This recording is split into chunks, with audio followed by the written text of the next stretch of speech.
तू उलट कर ना. मी कशामुळे आणू लिहून? सत्य तुम्ही आहे. आधी तुमची भूमिका सांगा काय ते द्या लिहून.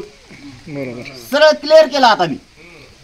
आता क्लिअर केलाय. आरसाच क्लिअर महाराष्ट्रातल्या मराठ्यासमोर. आरसा क्लिअर आहे. मी लिहून आणायचं आणि मग ते तुला द्यायचं आणि मग तू तिकडे घेऊन जाणार. मह लिहून नेलंच माघारी न्यायला तिकडे.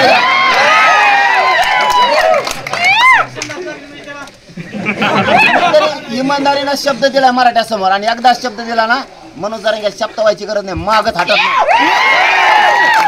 तू फक्त लिहून आण तिघाकडून आणि माया पुढे दाखव किंवा तिकडूनच दाखव. माझ्याकडे देऊ बी नको जाऊ. बार्शीतल्या कोणच्या माया मराठ्या भावाकडची कोणच्या तिघ कसे लिहून देत नाहीत. ते तिघ कसे लिहून देत नाहीत महाराष्ट्रातले मराठी बघते. आणि त्यांनी नाही लिहून दिलं तर पुढचा शब्द सांगितला ना खलास एक देऊन देत आणि लिहून द्यायची गरज बी नाही. पुढचं सांगतो राजेभाऊ दादा राऊत.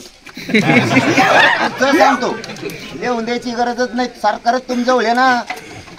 काय लिहून देता आम्ही देणार आहेत म्हणून मग सरकार आहे तुमचं देऊन टाक ना कापून. क्लिअर आहे. त्यांनी जर लिहून या तुम्ही लिहून द्या.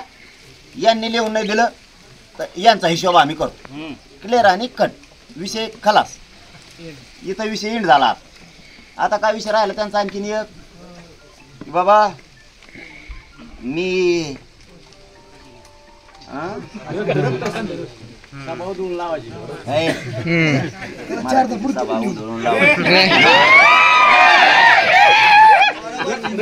एक मिनिट.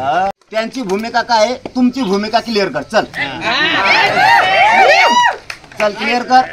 तू जा तिथं. तू त्यांच्याकडे लिही. त्यांच्याकडून लिहून आण. कागद दी. मी मराठ्याच्या हातात देतो. मराठी दारात जाऊन त्यांना लाडीचे.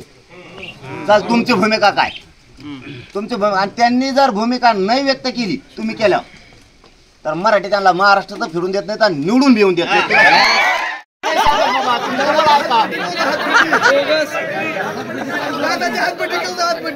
आणि ते म्हणले ते सांगतो.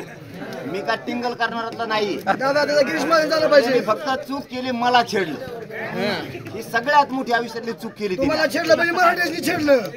आता त्यांनी फितुरीचे संस्कार दाखवू नये. खरंच दाखवून. मी सरळ म्हणणं आहे माझं. निवडणुकीत पडलं तरी चालन आणि जिंकलं तरी चालन पण फितुरीचे संस्कार दाखवणार. कारण देवेंद्र फडणवीसांनी एक नवीन डाव टाकला. सगळे कोली तर त्याच्या हातात दिले. बघा उगाच बोललो नाही मी कोणाला बोलत नाही. फितुरीचे सगळे टोटल बळ देवेंद्र फडणवीस त्याला दिले. कारण बाकीच्याला कोणाला ओबीसी एक होत नाही. बघा केवढा डाव रचलाय देवेंद्र फडणवीसने आता. त्याच्यामुळं राजेंद्रराव दादाला दोष देऊन उपयोगच नाही.